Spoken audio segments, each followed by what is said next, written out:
We've just left Katima Mulilo and we're on our way to the Nkasa Rupara National Park. First we need to get to the village of Sangwali where we'll leave the main road. From there it's about 13 kilometers of off-road driving to the park gate. Somewhere in between is the Livingstone's camp where we'll camp for 2 nights. We'll spend the entire tomorrow in the national park exploring, seeing what animals we can find, and we'll finish this video with me in my campsite next to my fire tomorrow night, telling you what I liked, what I disliked, and whether you should do this trip yourself.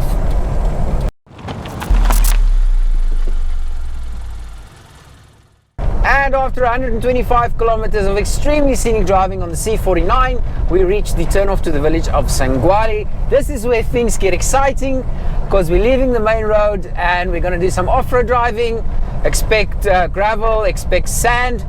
It is the middle of the winter, it's July, so I don't expect any water.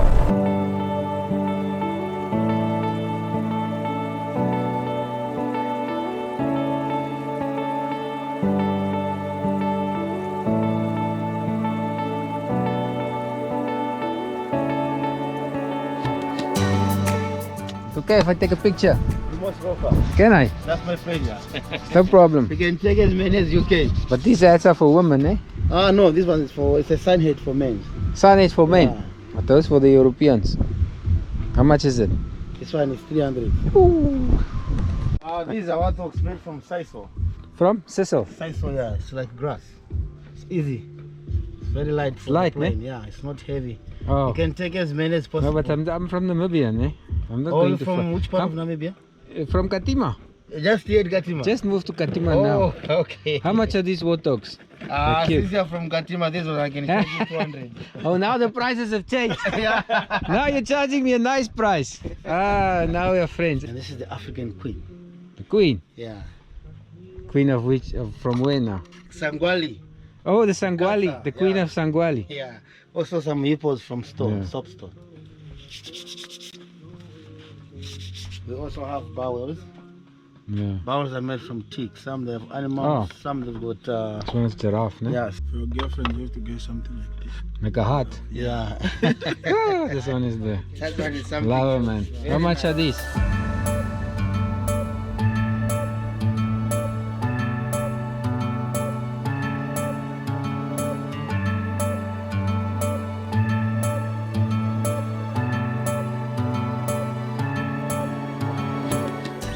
Is it okay if I take pictures here? Yeah. How much is your wood? My wood is 50. 50. Yeah, 50. Is the Land Cruiser still here? Yeah, the Land Cruiser, I have the small one. How much is this one? The small one is 1,800. 1,800. Yes, okay. And this small basket?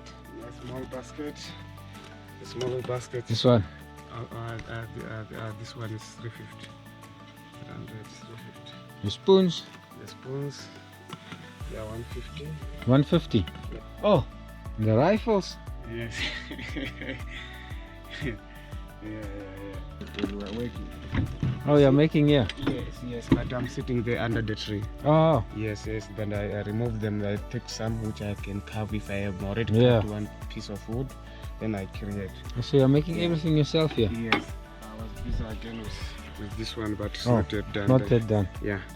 And now I'm busy just with some wheels Yeah. and some canopy. Okay. Then I'll just fix it and finish it.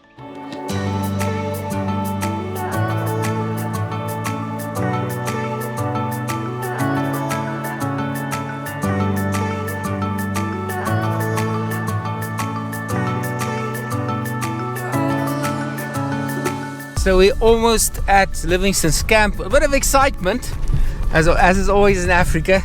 Just met another couple, a foreign couple coming from the front of their Land Cruiser. They got to the camp, it's empty. There's felt fires roaring in Nkasa. We're not sure if they've abandoned the camp. So, well, there's no one there. We're just not sure if they've officially abandoned. Have they gone to help to fight the fire? What's going on? So I'm gonna make a call as soon as I get there. Why does the whole entire world always conspire against me for my videos not to work? There's the office. Oh yeah, here we go. Let's stop and see if someone's here. And I'm just gonna make a call and we'll take it from there. So there's no one here. Let's see if they'll come.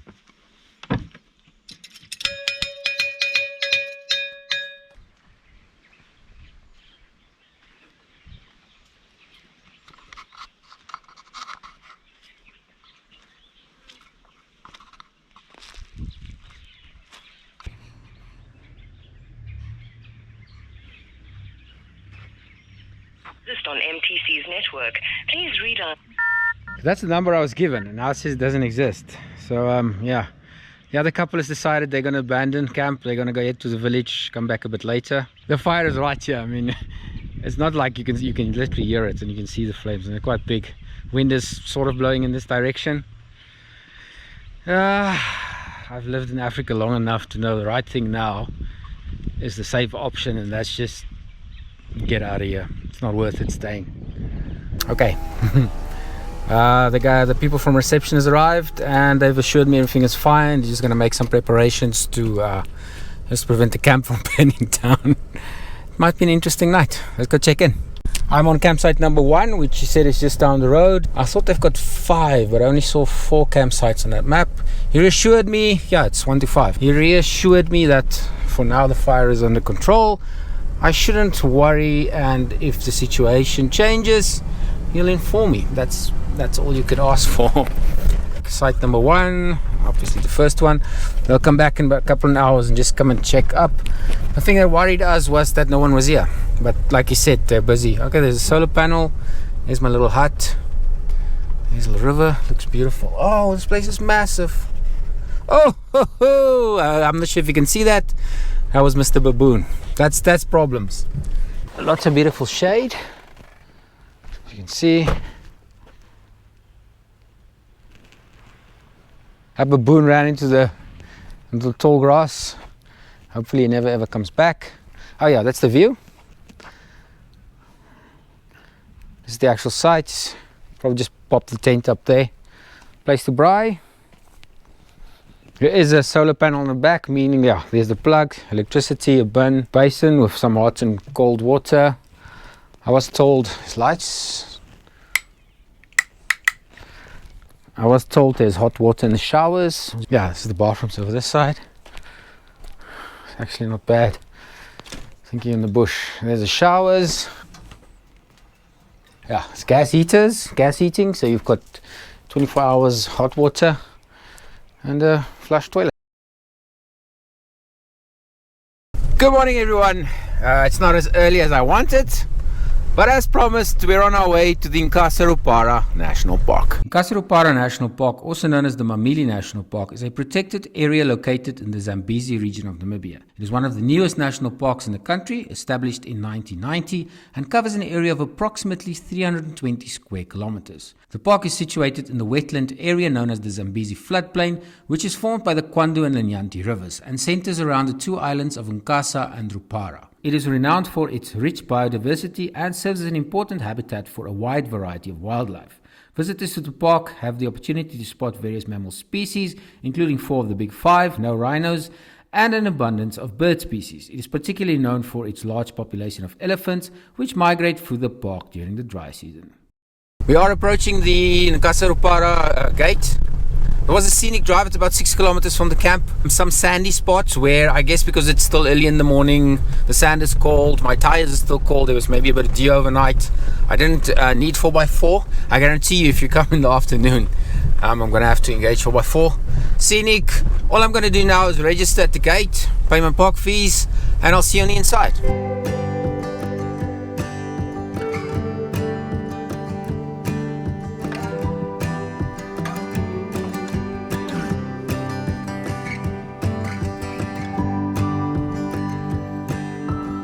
Done! I paid $80 Namibian for the day as a Namibian. I'll put a link to the park fees in the description below.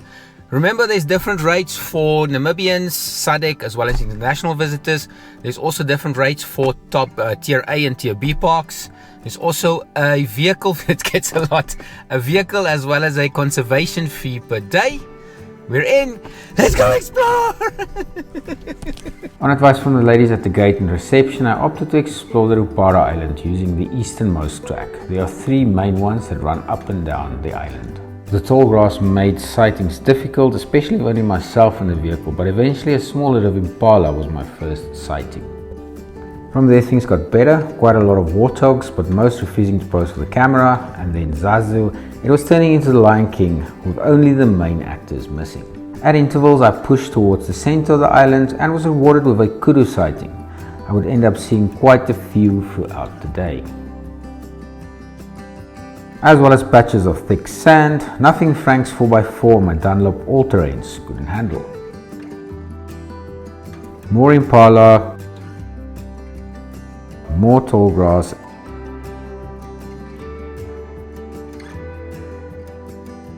and more amazing bird sightings. The park has more than 400 bird species.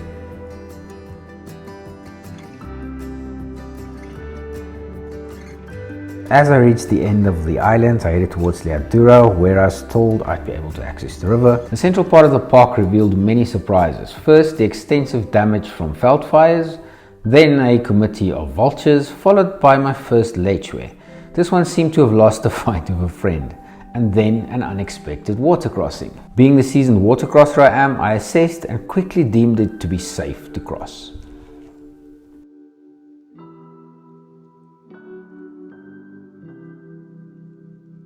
And then just to remind me it's the middle of the winter, some dust.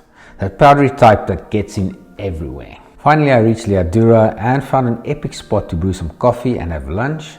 I did take some time to yap on about the park and how disorganized I was and how I need a camping checklist in my life, but that no longer seems important. More important was the elephants across the river and baboons next to me coming for a drink. And then it was time to move on.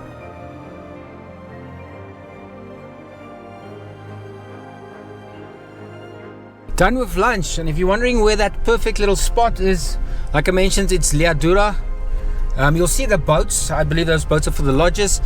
If you're looking at the river, on the right there's a big bush, and you just drive around that bush. It's about 20 meters. You just stop at the boats first, walk around, check, and then you can just take your car around.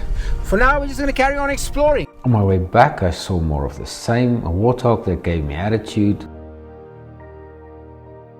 the king of the African skies, and my friend that lost a fight against a friend. For my return, I opted for the track that runs along the center of Rupara Island. If the scenery wasn't already enough, I ran into my first herd of elephant for the day.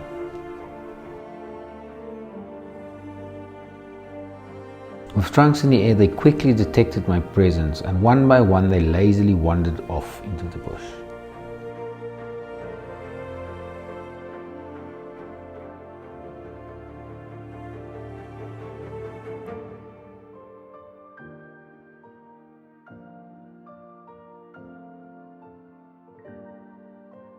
The middle is definitely where the sand is, as I got more of the same I had earlier in the day. But I couldn't be bothered. Here I was in 4x4 exploring the African bush, watching herd after herd of elephant passing by.